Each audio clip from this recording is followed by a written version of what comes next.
Hi friends, seventh క్లాస్లో ఉన్నటువంటి సైన్స్లో ఉన్నటువంటి సెవెంత్ లెసన్ అండి. విద్యుత్ ప్రవాహము వాటి ఫలితాలు. ఓకేనండి.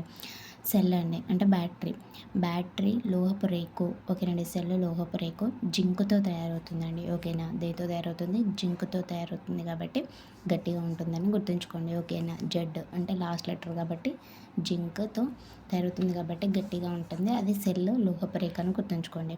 ఎల్ఈడి అంటే లైట్ ఎమిటెడ్ డయోడ్. ఓకేనండి. Light emitted diode. కార్బన్ కడ్డీ ప్లస్ అనేది ఇది గ్రాఫైట్ అండి. జింక్ పాత్ర అనేది మైనస్. ఓకేనండి. రుణ ధ్రువం అండి. ఇది ధన ధ్రువం. కార్బన్ కడ్డీ అండి ధన ధ్రువము. నా ఉంది కాబట్టి ధన ధ్రువము. ఓకేనండి. ఇది ఏంటిది? గ్రాఫైట్.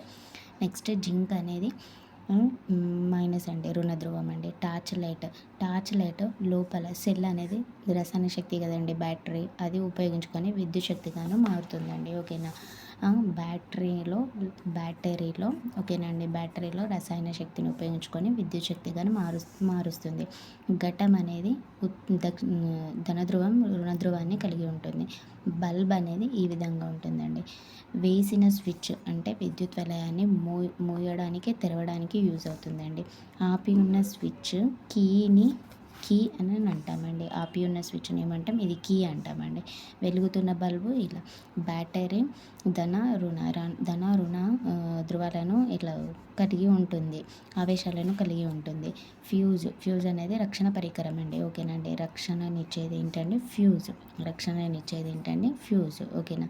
నెక్స్ట్ సంకేతాలు అంటే గుర్తులు ఉపయోగించి గీసిన వలయాన్ని వలయపటం అంటామండి.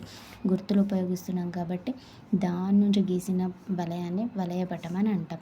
వలయంలో ఒకటి లేదా అంతకన్నా ఎక్కువ ఘటాలు విద్యుత్ జనకాలుగా ఉంటాయండి. ఓకేనండి. ఒక వలయం ఉంది, ఆ వలయంలో ఘటాలు అనేవి ఒకటి కన్నా ఎక్కువగాను ఉంటాయి. ఇట్లాంటి ఉన్నటువంటి ఘటాలను ఏమంటాం? విద్యుత్ జనకాలు అంటాము. స్విచ్ వేస్తే ఆన్ అండి అంటే ధన ధ్రువం రుణ ధ్రువం అనేది సంబంధంని కలిగి ఉంటుంది. దీన్ని మూసి ఉన్న వలయం అని అంటాము. స్విచ్ చేసినాం కాబట్టి కంప్లీట్గా అక్కడ మనకి కరెంట్ అనేది పాస్ అవుతుంది. స్విచ్ ఆఫ్ అంటే వలయం తెరుచుకుంటుందండి అంటే ధన ధ్రువం రుణ ధ్రువానికి మధ్య సంబంధం అనేది తెగిపోతుంది, అంటే మనకి వెళ్ళగదు బల్బు. శ్రేణి వలయంలో విద్యుత్ ప్రవాహము ఒకదాని వెంట ఒకటి మాత్రమే ఉంటుందండి. శ్రేణిల విద్యుత్ ప్రవాహము ఒకదాని తర్వాత ఒకటి ఈ విధంగా ఉంటుంది. శ్రేణిలో ఏదైనా ఒకదాన్ని తొలగించిన వలయం పనిచేయదండి. ఒక్కదాన్ని తొలగించినా కూడా మిగతా వలయం అనేది కూడా శ్రేణి వలయంలో పని చేయదు. ఓకేనండి. ఇది అసంపూర్ణ వలయం. అసంపూర్ణ వలయం అనేది శ్రేణి వలయం అండి. అసంపూర్ణ వలయము శ్రేణి వలయం.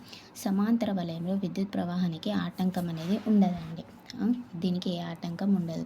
ఒక బల్బు తొలగించిన విద్యుత్ ప్రవాహం జరుగుతూనే ఉంటుంది. అంటే మన ఇంట్లో లాగా ఒక రూమ్లో బల్బు ఆఫ్ చేసినా కూడా ఇంకో బల్బ్ అనేది నడుస్తుంది, అంటే అది సమాంతర వలయం అండి.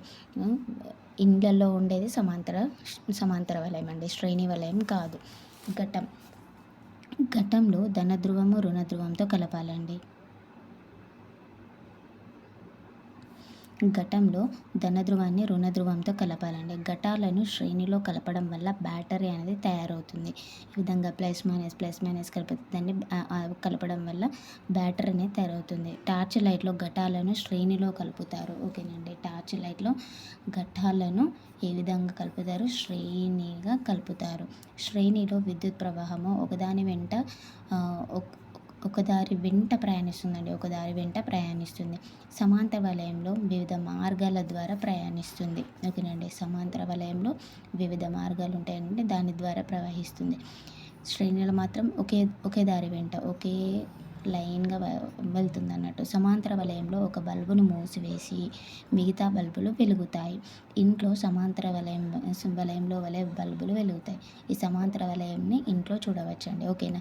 Electric cooker, electric heater, electric ఇస్త్రీ పెట్టె, ఐరన్ బాక్స్, ఇందులో ఏముంటుందండి? నిక్రోమ్ అనేది ఉంటుంది. ఓకేనండి. నిక్రోమ్ అనే లోహం అనేది ఉంటుంది ఎలక్ట్రిక్ కుక్కర్లో, హీటర్లో, ఐరన్ బాక్స్లో. ఓకేనండి. దీన్ని ఏమంటాము? ఈ నిక్రోమ్ని ఏమంటాం? ఫిలమెంట్ అంటాం. ఓకేనండి. బల్బులో టంగ్స్టన్ అనేది ఫిలమెంట్ కదండి, అట్లా ఈ ఎలక్ట్రిక్ కుక్కర్లో, హీటర్లో, ఐరన్ బాక్స్లో నిక్రోమ్ అనేది. ఓకేనండి. నిక్రోమ్ అనేది ఈ ఫిలమెంట్ ఉష్ణాన్ని విడుదల చేస్తుంది. ఇది పదార్థము తీగ పొడవు మందం పైన ఆధారపడి ఉంటుంది. ఓకేనండి. పదార్థము మరియు తీగ పొడవు మందంపై ఆధారపడి ఉంటుంది. సిఎఫ్ఎల్ ఓకేనండి. కంపాక్ట్ ఫ్లోరసెంట్ ల్యాంప్ ఓకేనండి. కంపాక్ట్ ఫ్లోరసెంట్ ల్యాంప్లో ఐఎస్ఐ గుర్తు కలిగినవి వాడడం మంచిదండి. ఓకేనండి. ఐఎస్ఐ ఎంసిబి అంటే మినియేచర్ సర్క్యూట్ బ్రేకర్ ఓకేనండి. Miniature circuit breaker MCB.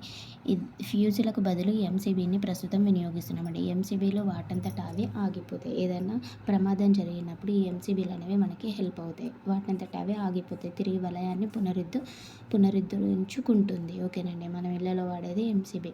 దీని ఫుల్ ఫామ్ ఏంటండి? Miniature circuit breaker. మన ఇళ్లలో పాఠశాలలో ఏకాంతర విద్యుత్ ప్రవాహం అనేది ఉంటుందండి. ఏ విధంగా? ఏకాంతర విద్యుత్ ప్రవాహం ఉంటుంది. విద్యుత్ను యూనిట్స్లో కొలుస్తామండి. ఓకేనండి. విద్యుత్ను యూనిట్స్లో కొలుస్తాము. బల్బులపై 25 వోల్ట్స్, 40 వోల్ట్స్, 60 వోల్ట్స్, 100 వోల్ట్స్లని ఉంటాయండి. ఓకేనండి. 25, 40, 60, 100 వాట్లు అనేది ఉంటాయండి. డబ్ల్యూ అంటే వాటేజ్. ఓకేనండి. వాట్ అంటాం కదా, wattage. 1 kilowatt equal to 1000 watts. ఒక గంటలో ఒక కిలోవాట్ విద్యుత్ వినియోగించుకుంటే కిలోవాట్ గంట అంటాం. ఓకేనండి. కిలోవాట్ ఉపయోగించుకుంటుంది కాబట్టి ఏమంటామండి? కిలోవాట్ పర్ గంట అంటే కిలోవాట్ గంట అంటాం. విద్యుత్ డైనమో మరియు ట్రాన్స్ఫర్. ఓకేనండి. విద్యుత్ డైనమో ట్రాన్స్ఫర్ వీటిని 1931లో ఓకేనండి 1831లో మైకేల్ ఫారడే అనే శాస్త్రవేత్త కనుగొన్నాడు. ఓకేనా. మైకేల్ ఫారడే అనే శాస్త్రవేత్త విద్యుత్ డైనమో మైకేల్ ఓకేనండి. మైకేల్ ఫారడే అనే శాస్త్రవేత్త కనుగొన్నాడు. ఇక్కడ ట్రాన్స్ఫర్ ఫారడే. విద్యుత్ డైనమో మైకేల్, ట్రాన్స్ఫర్ ఫారడే అనే శాస్త్రవేత్త 1831లో కనుగొన్నాడు.